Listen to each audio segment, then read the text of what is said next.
कक्षा 6 के विद्यार्थियों के लिए आज समझने की कोशिश करते हैं सार्वगुणनखंड और सार्वगुणज।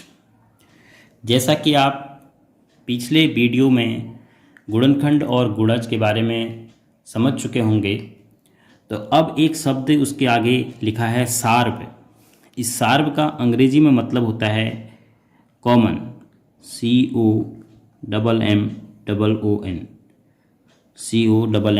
COMMON। आप कभी कभी जब आप क्रिकेट खेलते हैं तो आपके पास प्लेयर्स की संख्या कम हो जाती है। माना आपके पास 11 प्लेयर हैं और आप अब क्रिकेट खेलना चाहते हैं, तो आप ऐसा करते हैं कि 5 यहाँ से खेलेंगे, 5 यहाँ से खेलेंगे, और एक को कहते हैं कि तू कॉमन हुआ। कॉमन मतलब तू यहाँ भी खेलेगा और तू यहाँ भी खेलेगा। तो वही कॉमन हमने सार्वगुणनखंड में ढूंढना है, समझना है उसको। तो जैसे हम बात करते हैं दो संख्याओं की, 4 और 10, 4 और 10 की बात करते हैं, तो 4 और 10 के सार्वगुणनखंड का क्या मतलब हुआ।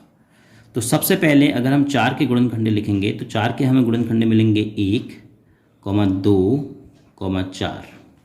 फिर उसके बाद 10 के गुणनखंड हम लिखेंगे 1, 2, 5 और 10। तो अब 4 के गुणनखंडों और 5 के गुणनखंडों में आप ध्यान से देखेंगे कि कौन गुणनखंड दोनों जगह शामिल है, जो 4 का भी है और जो 10 का भी है। तो ऐसा कौन है, एक तो 1 है और एक 2 है। तो इसका मतलब 4, 10 के सार्वगुणनखंड हो गए ये। सार्व का मतलब जो दोनों के गुणनखंड हो गए। अगर आपको कहा कि 4 और 10 के सार्वगुणनखंड लिखिए, तो आप इनसे देख के लिखेंगे कि एक तो 1 है और एक 2 है। और यहाँ से निश्चित भी हो रहा है कि सार्वगुणनखंडों की संख्या परिमित होगी, बहुत ज़्यादा नहीं होंगे सार्वगुणनखंड किन्हीं भी संख्याओं के। अगर आपको 3 संख्याएं दे दी जाए, 4, 10, 12 एक और दे दी जाए, तो फिर आपने उन तीनों में ढूंढना पड़ेगा जो तीनों में हो। तो सार्वगुणनखंड अगर 2 संख्याओं का पूछता है तो दोनों में से देखना पड़ेगा, 3 संख्याओं का पूछता है तो तीनों के पहले गुणनखंड लिखेंगे, फिर ढूंढेंगे कि कौन गुणनखंड तीनों में सम्मिलित है। ऐसे ही सार्वगुणज। अब यदि 5 और 4 के सार्वगुणज लिखने हैं हमें, अब जैसा कि आप गुणज से परिचित हैं, अब देखिए जो भी आप पीछे पढ़ रहे हैं उसका आगे यूज हो रहा है, इसलिए महत्व है उसका। तो आप गुणज जानते हैं तभी आप सार्वगुणज की बात करेंगे। अब जैसे हम यहाँ पर पहले 5 के गुणज लिख रहे हैं, तो 5 के गुणज हो गए 5 का 5, 5 दूनी 10, 5 तिया 15 है, 5 को 20, 5 पच्चे 25, 5 छक 30, 5 सत्ते 35। ये इससे क्या पता चल रहा है, 5 ठे 40 कि गुणज जो है संख्या में परिमित नहीं है, बहुत सारे लिखे जा सकते हैं किसी भी संख्या के गुणज। ऐसे ही 4 के लिखेंगे तो 4 1 का 4, 4 दूनी 8, 4 तिया 12 है, 4 चक्को 16 है, 4 पंचे 20, 4 छक 24, 4 पंचे 4 सत्ते 28, 4 अट्ठे 32, 4 नम 36, 4 दशम 40 और भी आगे बढ़ते हैं। अब आपने 4 और 5 के सार्वगुणज ढूंढने हैं। सार्व का मतलब ऐसे गुणज जो 4 के भी गुणज हैं और जो 5 के भी हैं। 5 के गुणजों में आप देखते हैं और 4 के भी देखते हैं एक साथ, तो आपको 1 मिलता है, पहला 20 दोनों में देखो, यहाँ भी मिला और ये यहाँ भी मिला। उसके बाद आगे आगे बढ़ते हैं, 25, 24, 30, 28, 35, एक और मिल गया 40। क्या अब आगे और मिलेगा? पहला गुणज मिला सार्व 20, फिर 40, क्या और आगे मिलेगा? बिल्कुल। उसके बाद कौन मिलेगा? 5 से 60 में भाग जाएगा, 12 पंचे 15 चक्को 60, 4 से भी जाएगा। तो अर्थात जो पहला सार्वगुणज आया उसी का गुणज 20 सार्वगुणज आया 4 और 5 का, तो 20 के ही जो गुणज होंगे, 20 दूनी 40, 20 तिया 60, 20 चक्को 80, ये जो होंगे 4 और 5 के सार्वगुणज में आ जाए। 5 का और 4 का पहला गुणज 20 था सार्वगुणज, तो वही 20 के जो गुणज होंगे 4 और 5 के सार्वगुणजों में काउंट हो जाएंगे।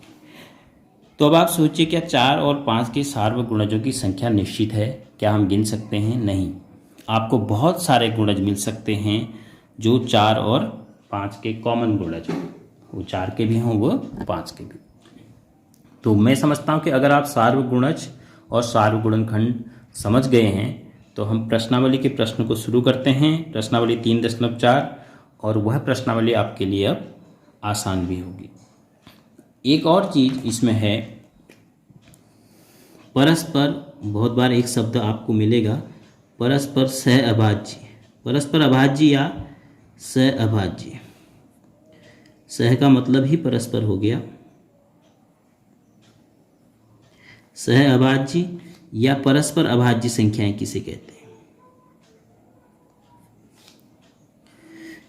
इनका नाम सहअभाज्य आप कहोगे कोप्राइम, अंग्रेजी में बोलते हैं कोप्राइम नंबर।